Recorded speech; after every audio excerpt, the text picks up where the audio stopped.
Alright, guys, today we'll be talking about an important topic, which is what they won't tell you about tithes. This might sound funny, but actually, it's not funny. We have to say things straight and make some certain things clear to our brothers and sisters out there who haven't had any idea concerning this particular thing. And it is alarming that the way that they are emphasizing on this type of a thing, making it something else, like trying to impose it on people with force, and trying to back it up with a particular verse of the Bible without even illustrating some other parts of the Bible that had a different explanation and directive concerning the tithes. So last week I came across a video of one woman of God and trying to illustrate more on payment of tithes. You must do this, you must do that. And I asked myself, these people, aren't they in the same country with us? Because right now, as I'm talking to you, Nigerian economy is nothing to take home about. It is very, very, very, very bad, and people find it difficult to, survive in a day. Some people don't even get 3 square meal a day, and you're not even trying to do anything that will help them relieve the stress or the burden in their heart, or maybe trying to figure out a way to help them make more than they are making. All you do is emphasize on they must pay your tithe. Keep telling them, and the gullible ones don't even know anything written in the Bible because they don't make our time to study, they don't make our time to read. They only does the Bible when it's Sunday service. They only does the Bible when it is time for a particular fellowship. They will get there, open to a particular verse that might be used for the sermon, and that is all they do with the Bible. So today I'm going to tell you two other things that the Bible instructed you to do with your tithes, which they don't actually read for you in your churches or in your fellowships. So today, let's get straight to the point. What is tithe? First question is, what is tithe?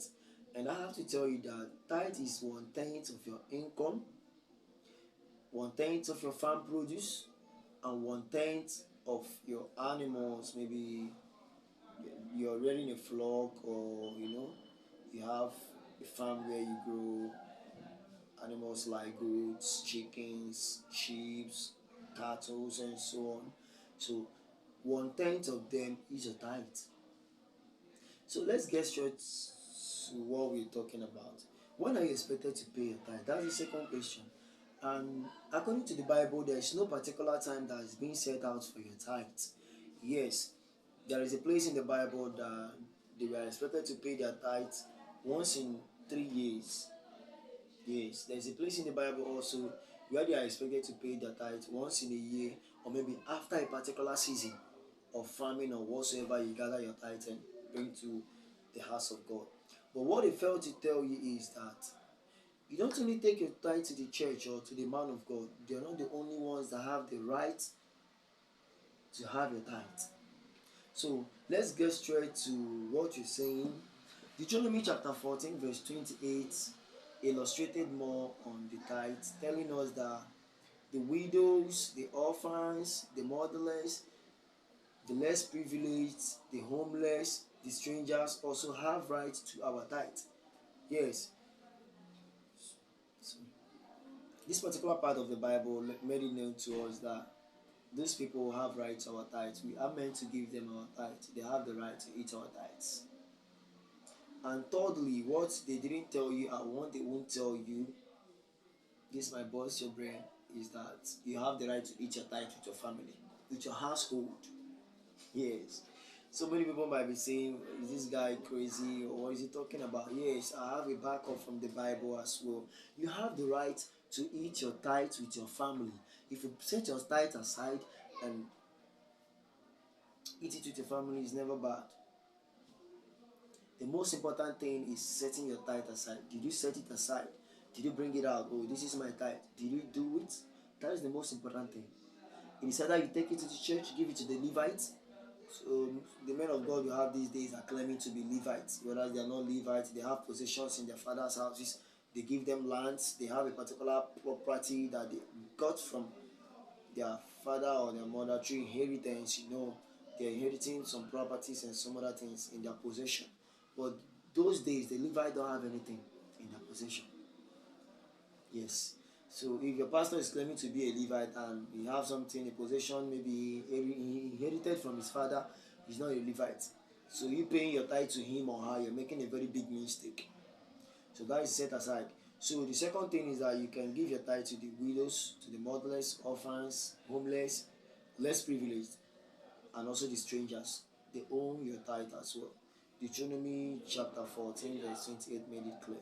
So you eating your tithe with your family or your household is being backed up with this particular verse of the Bible, Deuteronomy chapter 14, from verse 22 down. You were instructed to set it aside, take it to the house of God, stay there, and eat it with your family. If you have to buy wine with it, buy. If you want to buy meat, buy. Whatever thing you want to do to enjoy yourself that very moment in the house of God, you do it with your family right there. So this particular part of the Bible is not being practiced, especially this Deuteronomy chapter 14:22. They don't practice it in today Christianity because they think they won't be getting anything from the people when it comes to being selfish. They only tell you to bring it to them. Pay your tithe, pay your tithe, pay your tithe. But they won't tell you that you have to bring your tithe to the church and eat it with your family.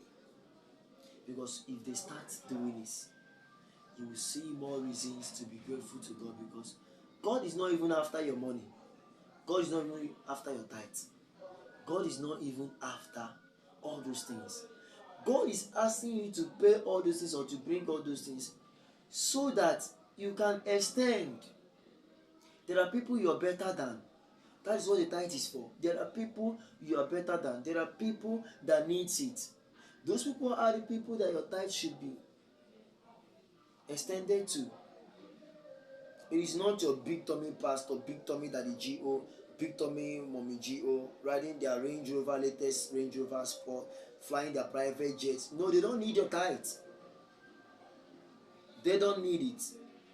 The widows, the motherless, the orphans, the homeless, the less privileged in your community, in your vicinity, have right to your tithe.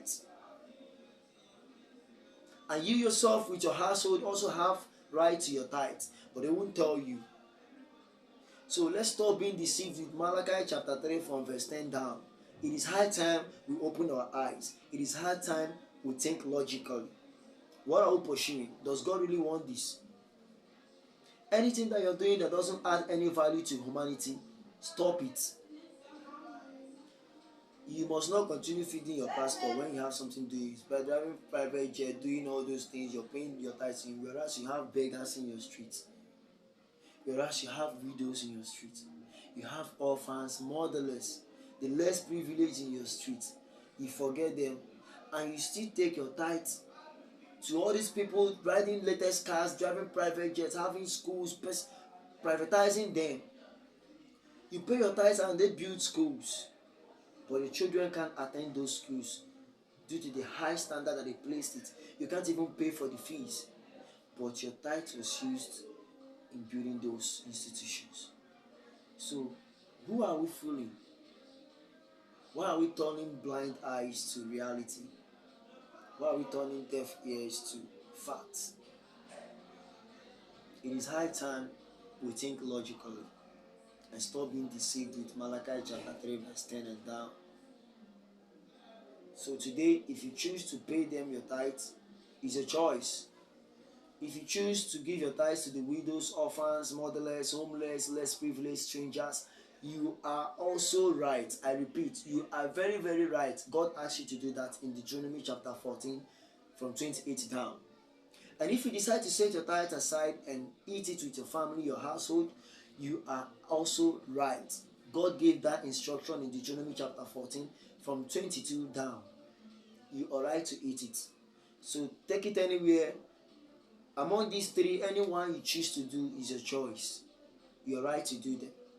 But don't be deceived that that person you're paying your tithe has a possession, he has an inheritance. He is not a Levite. She is not a Levite. If they have something, if they have properties, if they have possession of inheritance, they are not Levites.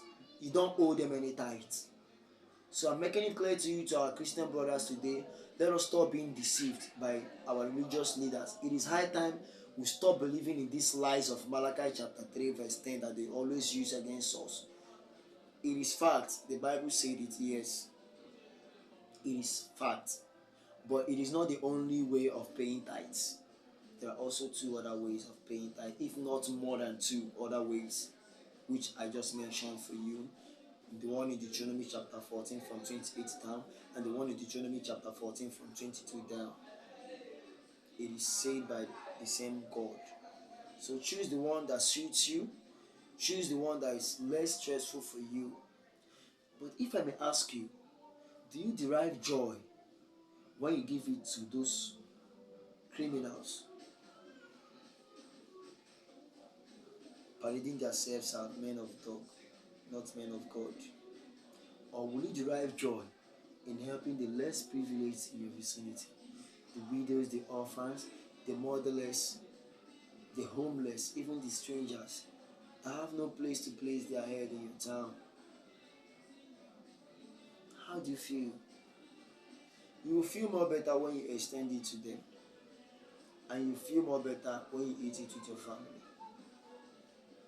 You can also feel more better giving it to the real Levites, not those parading themselves, shouting, making it compulsory for you to bring it to them. No, it is that time you open your eyes. Be wise. Don't be fooled with one particular verse of the scripture. It is high time you wake up. Oh, Christians, wake up from your slumber. It is high time you wake up from your slumber and think logically. Do the rightful thing. Do the needful. There are people that need your tithes more than your daddy Gio, with big tummy, flying private jets, and driving latest cars, Lamborghinis, and whatsoever you might call them. Let's extend our hands for the good of humanity. Let's extend our hands for the good of humanity. And by doing that, we'll find peace in our inner selves. Thank you.